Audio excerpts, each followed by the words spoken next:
कराची को इमारतों का जंगल कहा जाता है। इसकी वजह यह है कि यहाँ हर तरफ बुलंद बाला इमारतें नज़र आती हैं और हरियाली बहुत कम ही देखने को मिलती है कराची में। मैं इस वक्त साहिल से करीब एक क्लिफ्टन में मौजूद हूँ और जिस जगह पर आपको ये दरख्त नज़र आ रहे हैं, यहाँ पहले कचरा हुआ करता था, मिट्टी हुआ करती थी, कचरा यहाँ लाकर डंप किया जाता था, डंपिंग पॉइंट हुआ करता था। मगर एक शहरी ने इसको बदल दिया, यहाँ हर तरफ दरख्त लगा दिए, एक जंगल बना दिया। ये अर्बन फॉरेस्ट है और यहाँ पर परिंदे भी देखने को मिलते हैं और ये लहलहाते दरख्त भी हैं। क्या कुछ है यहाँ देखने को और किसने ये बनाया, ये सब हम आपको इस वीडियो में बताते हैं।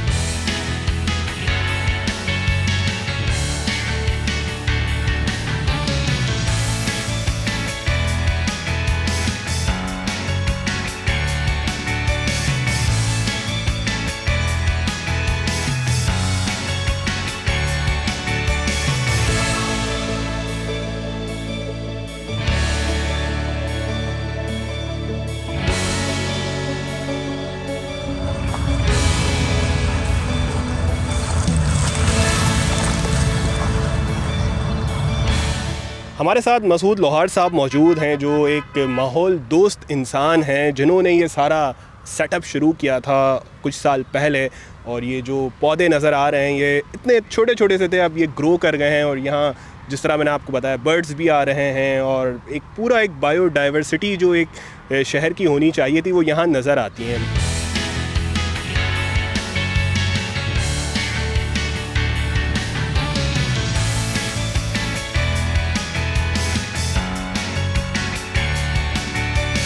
देखें, ये 220 एकड़ पे तकरीबन है। 7 लाख दरख्त हैं जिसमें 6 लाख मैनग्रोव्स हैं और कुछ जो हमने एस्टिमेट किया था या जो हमें उम्मीद थी उतने रिसोर्सेज या वसाइल या सपोर्ट जो है नहीं मिली। अगर मिलती तो शायद इससे भी ज़बरदस्त अच्छा हो जाता, लेकिन अभी भी बहुत बुरा नहीं है। और यहाँ पे आप देख सकते हैं कि मुकम्मल दरख्त जो है ग्रो कर चुके हैं। यहाँ पे नेस्टिंग है बर्ड्स की, एक्वाटिक बर्ड्स आना शुरू हो गए हैं, पूरा मरीन इकोसिस्टम एक बन चुका है अल्हम्दुलिल्लाह। कि ये जो दरख्त हैं ये यानी कि माजी में हमने देखा था कि इस तरह के प्रोजेक्ट शुरू किए गए थे, ज़ाहिर है उसको या तो फिर सही से उसकी देखभाल नहीं हो सकी, क्योंकि हम ये सोचते हैं कि पानी इनको कैसे दिया जाएगा। अगर हम इनको एक नमकीन पानी देंगे तो ये ग्रो नहीं करेंगे। किस तरह आपने ये जो सारा एक बता दिया कि ये सब कुछ हो सकता है अगर हम पानी ज़ाहिर मीठा देना पड़ रहा था और हम पानी ख़रीदते थे। शुरू में सिंध गवर्नमेंट मुर्तज़ा वहाब साहब के ऑफिस से हमें कुछ पानी मिलता था, लेकिन फिर वो 2022 में डिसकंटिन्यू हो गया।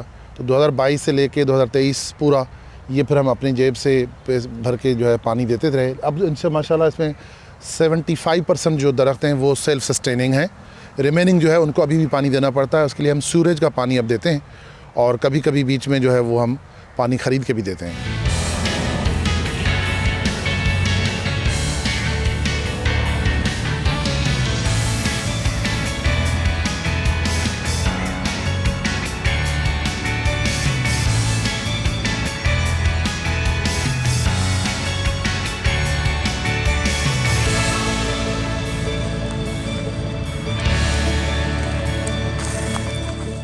अच्छा मसूद साहब, ये बताएं कि ये जो बर्ड्स हैं जो हमें शहर में नज़र नहीं आते थे, यहाँ हमने देखा है मैना भी हमें नज़र आई, कोयल भी नज़र आई और कुछ और परिंदे भी थे जो हमें लगून के पास नज़र आए। ये शहर की कभी रौनक हुआ करते थे, ये परिंदे पहचान हुआ करते थे। ये चीज़ अब शहर में, यानी कि अगर किसी बच्चे को हम कहेंगे, वो कहेंगे यार कराची में कौन कौन से उसने परिंदे देखे, उसको कौवे चील का तो पता होगा और कबूतर का पता होगा और परिंदों का नहीं पता होगा। तो ये कैसी आप समझते हैं कि ये दोबारा ये चीज़ वापस आ रही है? बहुत एक्स्ट्राऑर्डिनरी बात है। ये किसी कॉस्मोपॉलिटन शहर में जहाँ इतनी ही पोल्यूशन हो, हमारी एयर पोल्यूशन का ये हाल है, वहाँ और तो और जो है आपके पास साइबेरियन डक्स बैठी हुई हैं। वो भी एक नहीं, 2 नहीं, बल्कि 8 किस्म की साइबेरियन डक्स हैं और रिकॉर्ड हो चुकी हैं। उसके अलावा 140 ओवरऑल जो है बर्ड स्पीशीज़ यहाँ पे रिकॉर्डेड हैं, जिसमें 40 ऐसे बर्ड्स हैं जो यहाँ पे नेस्टिंग कर रहे हैं।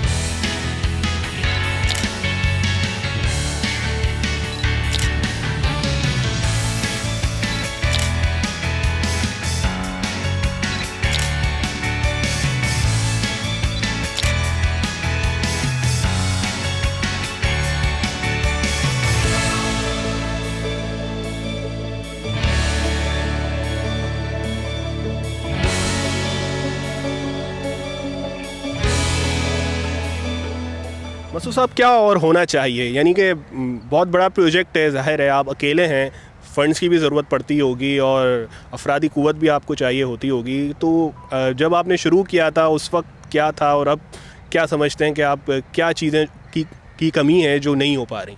देखें, लोगों को ये रियलाइज़ करना पड़ेगा। देखें, कराची, लाहौर, पेशावर टॉप 6 जो दुनिया के ममालिक हैं जिनकी एयर क्वालिटी, शहर हैं जो एयर क्वालिटी ख़राब है, उनमें शामिल हैं। तो Karachi is a marine ecosystem और यहाँ तो ब्लू कार्बन होता है। तो ब्लू कार्बन और सीक्वेस्ट्रेशन जो है उसकी वजह से तो यहाँ पे एयर पोल्यूशन होना ही नहीं चाहिए, और वो होती है मैनग्रोव्स के ज़रिए से। तो मैनग्रोव्स पे अब जो है कार्बन क्रेडिट्स मिल रहे हैं। तो टाइम आ गया है कि प्लाटों से या अपार्टमेंट से ज़्यादा जो आप पैसे कमा सकते हो वो ब्लू कार्बन के ज़रिए से कमा सकते हो। तो मैनग्रोव्स लगाने चाहिए। मैनग्रोव्स लगने से ये होगा कि आपकी एयर क्वालिटी बेहतरीन हो जाएगी, आपके फ़िश रिसोर्सेज बढ़ जाएंगे और आपकी पोल्यूशन जो है उसका भी कला कमा होगा। तो ये जो है वो होना चाहिए।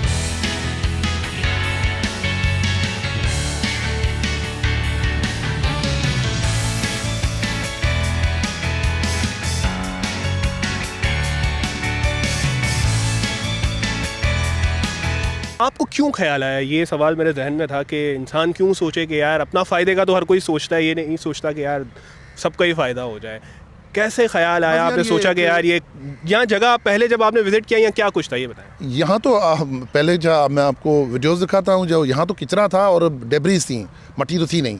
खैर, ये इस जगह पे अगर ये कुछ हो सकता है, बहुत कुछ हो सकता है। बेसिकली आइडिया इसलिए आया कि मैं एक कोरोना के ज़माने में एग्जिस्टेंशियल क्राइसिस आया कि यार कुछ किया जाए। तो उसी चक्कर में जो है ये मैंने 3 साल अपने यहाँ लगाए और इतने अपने रिसोर्सेज वगैरह लगा के ऐसा कुछ किया है जो आपको नज़र आ रहा है। अच्छा, क्या होना चाहिए हुकूमत से? आप क्या चाहते हैं कि किस तरह आपको मज़ीद इस मामले में, इस प्रोजेक्ट को किस तरह मज़ीद फैलाने में, इस तरह की जो ज़मीन है उसको क्या सपोर्ट किया जाए? पहले क्या थी सपोर्ट और अब क्या नहीं हो रही? पाकिस्तान जो है इन्वायरमेंटल कॉन्टेक्स्ट में स्टेट ऑफ इमरजेंसी में है। जो लाहौर की एयर क्वालिटी है या कराची की है, जो आए दिन ख़राब होती रही है चीज़ें, उसका एक ही हल है कि urban forestry, rural forestry, even riverine forestry, इन सब पे फोकस करना पड़ेगा। अगर नहीं करेंगे, पाकिस्तान को कोई और तबाह नहीं कर सकता। खुद अपने इन्वायरमेंटल डिग्रेडेशन से तबाह हो जाएंगे। अंडरग्राउंड पानी ख़राब है, हमारा एयर क्वालिटी ख़राब है, हमारी जो है हीट वेव्स हैं बहुत ज़्यादा हैं, एनर्जी के मसाइल हैं, फॉरेस्ट कवर सिर्फ 1% है। इस तरह नहीं चलेगा काम।